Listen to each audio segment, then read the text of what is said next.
Carrying capacity means the maximum of stable population size as a species and ecosystem can support.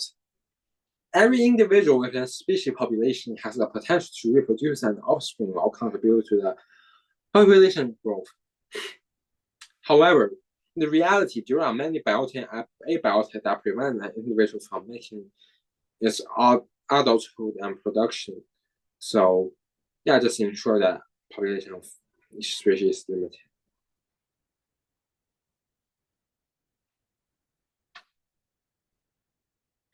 Our population size is regulated by its density-dependent factors and negative feedback mechanisms. And density-independent factors also influence population size, which are the environmental factors that influence population regardless of its density, temperature, climate, rainfall patterns. However, it's mainly about these dependent factors.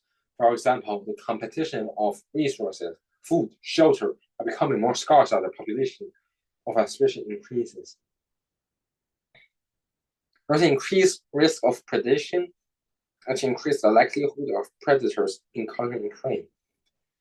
It facilitates the spread of diseases and parasites, and the density-dependent factor deprives negative feedback mechanisms, which act to return the population to its equilibrium state, maintaining stability, which is what we call a negative feedback. So, if there's no limiting factors, population grows like a J curve, which means exponential growth.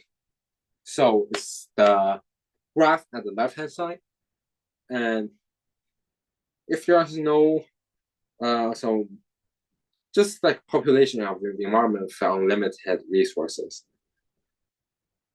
Here is the very left part is the lag phase, which is the initial growth, and it's pretty slow when the population is small. And it's here, so and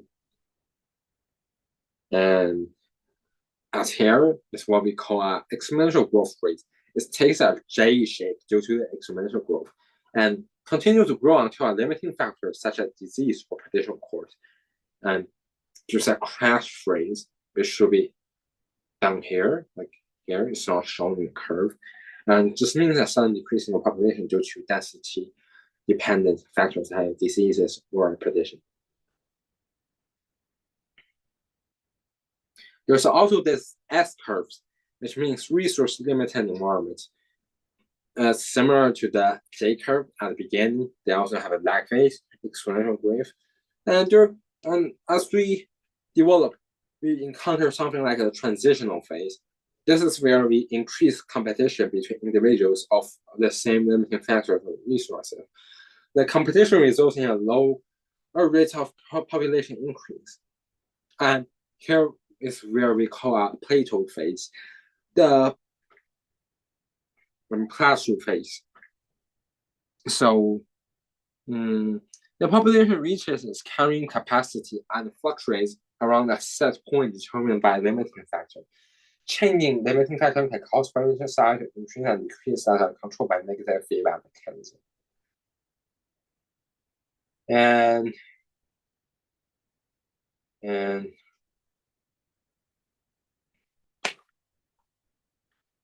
Some things that we have to know is the fertility rate, which means the number of births per 1,000 women of a childbearing age. And there's a crude birth rate, which measures the number of births per 1,000 individuals in a population per year in a percentage form. And the crude death rate is the number of deaths per 1,000 individuals in a population. And the stable population normally have a growth rate of 2.1. The current in our world society is 2.3. The natural increase rate in IR is CBR minus CBR divided by 10, measured in percent. The doubling time is the time for the population to double. It's measured by the 70 divided by the NIR, which is the natural increase rate.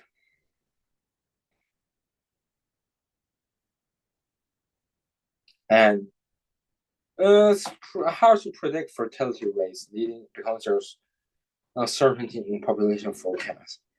And for example, changes in cultural norms, economic conditions, government policy can all influence uh, fertility rates.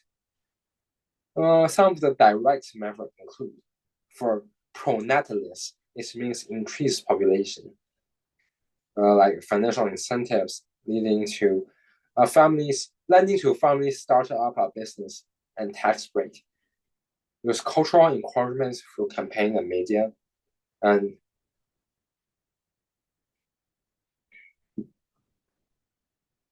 there's anti-natalist policy, which means decreased population, education, and awareness, access to contraception, and financial incentives for limiting family size. And yeah.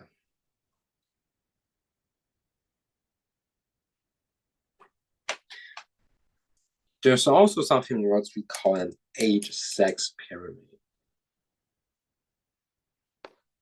So here,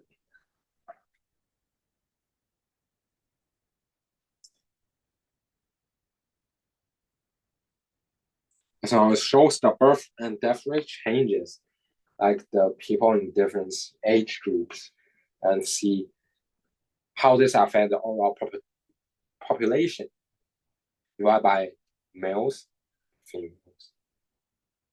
There are 5 different stages. One is low population hypertrophy. Like I'm gonna show you this. There's 4 stages, like this around here. And there's stage 1, stage 2, stage 3, stage 4. It's very normally due to the geographical factors or rather the economic factors of the country. So as the country develops, it's more likely to shift toward the right-hand side due to some economic factors. And that's about. Thank you for watching.